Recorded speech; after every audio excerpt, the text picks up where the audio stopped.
নমস্কার বন্ধুরা, দেরাদুন রাইস আমি আধ ঘন্টা ভিজিয়ে রেখেছিলাম। আমি এই দেরাদুন রাইস 500 নিয়েছি। আজ আমি নিরামিষ বিরিয়ানি করে দেখাবো। তার জন্য আমি নিয়েছি এঁচোড় সিদ্ধ করে নুন হলুদ দিয়ে সিদ্ধ করে রেখেছি, সয়াবিন, পনির, ক্যাপসিকাম আর সিদ্ধ করা 4টে আলু।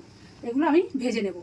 এতে তেল দিয়ে দিলাম, এক এক করে সবজিগুলো ভেজে নেব। এগুলো আমি ভেজে নিচ্ছি। পনিরগুলো আমার ভাজা হয়ে গেছে, তুলে নিচ্ছি।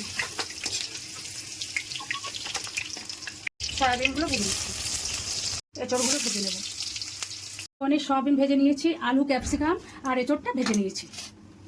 একটা ডেক্সিতে জল ফুটিয়ে নিয়েছি, এবার লবণ দিয়ে দিচ্ছি জলে, আর দিয়ে দিচ্ছি শাহি জিরা, গোটা গরম মশলা, একটা স্টার অ্যানিস।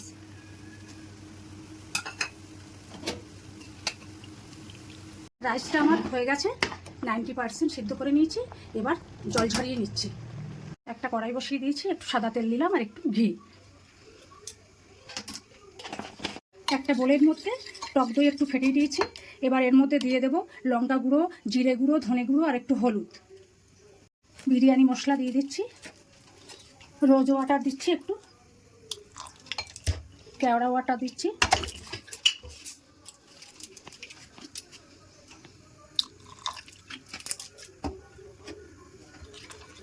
এবার কটা তেজপাতা ফোড়ন দিয়ে দিচ্ছি। এবার আদা কাঁচা লঙ্কা বাটাটা দিচ্ছি। এবার সবজিগুলো অ্যাড করছি।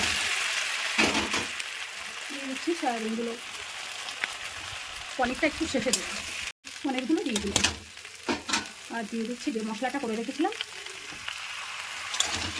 স্বাদ মতো লবণ দিয়ে দিচ্ছি। একটা হাঁড়ি বসিয়ে দিয়েছি। এবার বিরিয়ানি মশলা এগুলো দিচ্ছি, সবজিগুলো, রাইস দিচ্ছি।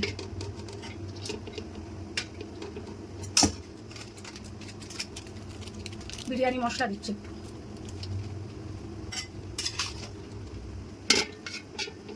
গরম দুধের মধ্যে একটু জাফরান গুলে রেখেছি, আর দিয়ে দিচ্ছি মিঠা আতর।